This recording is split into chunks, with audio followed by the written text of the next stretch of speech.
ಸಂವಿಧಾನವನ್ನು ಉಳಿಸಲಿಕ್ಕೆ ಈಗಾಗಲೇ ಮಕ್ಕಳಿಗೆ ಎಲ್ಲ ಕಚೇರಿಗಳಲ್ಲೂ ಕೂಡ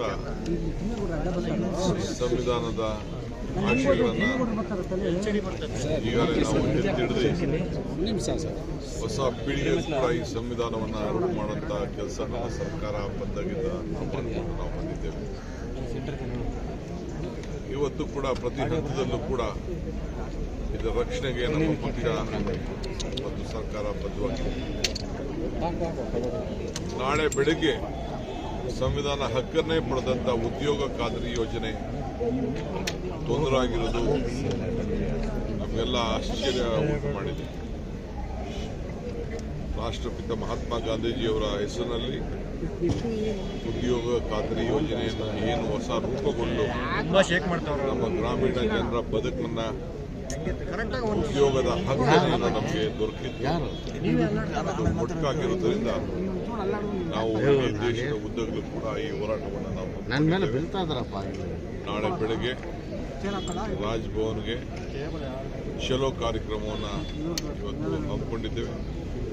ಇದಾದ ಮೇಲೆ ಪ್ರತಿ ತಾಲೂಕಿನಲ್ಲೂ ಕೂಡ ಕನಿಷ್ಠ 5 ಕಿಲೋಮೀಟರ್ ಪಾದಯಾತ್ರೆ ಕೂಡ ಹಮ್ಮಿಕೊಂಡು ಪ್ರತಿ ಪಂಚಾಯಿತಿಯಲ್ಲೂ ಕೂಡ ಈ ಒಂದು ಹೋರಾಟವನ್ನು ಹಮ್ಮಿಕೊಳ್ಳಿಕ್ಕೆ ಈಗಾಗಲೇ ನಾವು ಮಾರ್ಗದರ್ಶನವನ್ನು ನಮ್ಮೆಲ್ಲ ಪ್ರಜಾಪ್ರತಿನಿಧಿಗಳಿಗೆ, ಪಂಚಾಯತ್ ಸದಸ್ಯರಿಗೆ ಮತ್ತು ಮುಖಂಡರುಗಳಿಗೆ ನೀಡಿದ್ದೇವೆ.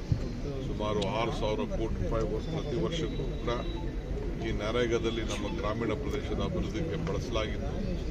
ಉದ್ಯೋಗ ಸಿಗ್ತಾ ಇತ್ತು. ಇದಕ್ಕೆಲ್ಲ ಕೂಡ ಮಾರಕವಾದಂಥ ಹೊಸ ಯೋಜನೆಯನ್ನು ತಂದಿರೋದ್ರಿಂದ ಈಗ ನಾವು ವಿಧಾನಸೌಧದಲ್ಲೂ ಕೂಡ ನಾವು ಮತ್ತು ನಮ್ಮ ನಿರ್ಣಯವನ್ನು ಮಾಡುವಂಥ ಕಾರ್ಯಕ್ರಮಕ್ಕೆ ಈಗಾಗಲೇ ನಾವು ಸಜ್ಜಾಗಿದ್ದೇವೆ. ಖಂಡನ ನಿರ್ಣಯ ಮಾಡ್ತೀರಾ ಹೇಗೆ ಸರ್ ವಿಧಾನಸೌಧದಲ್ಲಿ? ನಾವು ರೆಸಲ್ಯೂಷನ್ ಮಾಡ್ತೀವಿ, ಇದ್ರ ಬಗ್ಗೆ ಚರ್ಚೆ ಮಾಡ್ತೀವಿ, ರೆಸಲ್ಯೂಷನ್ ಮಾಡ್ತೀವಿ, ಇದನ್ನು ವಾಪಸ್ ತೆಗೆದುಕೊಳ್ಬೇಕು ಅಂತ ಹೇಳ್ತೀವಿ. ಯಾವ ರೀತಿ ರೈತರ ವಿಚಾರದಲ್ಲಿ ಕಾಯ್ದೆ ತಂದಿದ್ರು, ಯಾವ ವಾಪಸ್ ತೆಗೆದುಕೊಂಡ್ರು ಆ ರೀತಿ ತಗೊಳ್ಳೋವರೆಗೂ ಕೂಡ ಈ ಹೋರಾಟವನ್ನು ಮುಂದುವರಿಸ್ತೀವಿ. ಎಷ್ಟು ಜನ ಸೇರ್ಬೋದು ಸರ್? ನೋಡಿ, ಪಾರ್ಲಿಮೆಂಟು 28ರಿಂದ ಪ್ರಾರಂಭ ಆಗ್ತಾ ಇದೆ, ನಮ್ಮಲ್ಲೂ ಅಸೆಂಬ್ಲಿ ನಡೀತಾ ಇದೆ. ಆದರೂ ರಾಜಭವನ್ಗೆ ನಾವು ಚಲೋ ಕಾರ್ಯಕ್ರಮವನ್ನು ಹಮ್ಮಿಕೊಂಡಿದ್ದೇವೆ.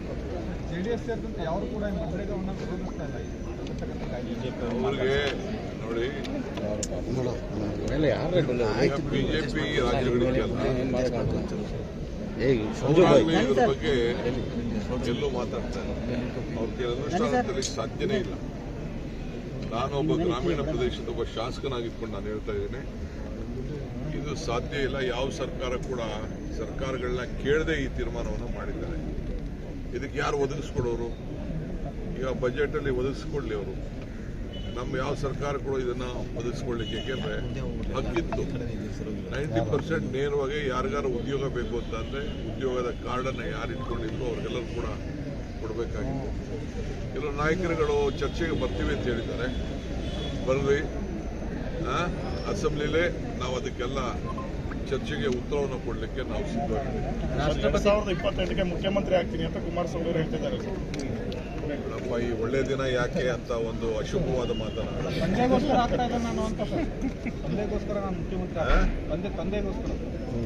ನೋಡಪ್ಪ, ನಾವೆಲ್ಲ ಸರ್ವಿಸ್ ಮಾಡ್ತಾ ಇರೋದು ನಾಡಿನ ಜನತೆಗೋಸ್ಕರ, ಕುಟುಂಬಕ್ಕಲ್ಲ. ಕುಟುಂಬದ ಕೆಲವು ಅನೇಕ ಅವರ ಆಶಯ ಭಾವನೆಗಳು ಒಂದರಲ್ಲಿರೋ ಬಗ್ಗೆ ಅವರು ಮಾತಾಡ್ಕೊಳ್ಳಿದ್ರು. ನಾವು ದೇಶದ ಜನತೆಗೆ ನಾವು ರಾಜಕಾರಣ ಮಾಡ್ತಾ ಇದ್ದೀವಿ. ಸರ್, ಲಕ್ಷಾಂತರ ಜನರನ್ನ ಸೇರಿಸಿ ಕಾಂಗ್ರೆಸ್ ಪಕ್ಷ ಸಮಾವೇಶದುದ್ದಕ್ಕೂ ನಿಮ್ಮನ್ನೇ ಟಾರ್ಗೆಟ್ ಮಾಡಿದೆ ಸರ್. ನಮ್ಮನ್ನ ನೆನೆಸ್ಕೊಳ್ಳಿಲ್ಲ ಅನ್ನೋ ಅವ್ರಿಗೆ ಶಕ್ತಿ ಬರೋದಿಲ್ಲ, ಜೀವ ಬರೋದಿಲ್ಲ, ಧೈರ್ಯ ಬರೋದಿಲ್ಲ. ಅದಕ್ಕೆ ನಾವು ನೆನೆಸ್ಕೊಳ್ಳೋದು.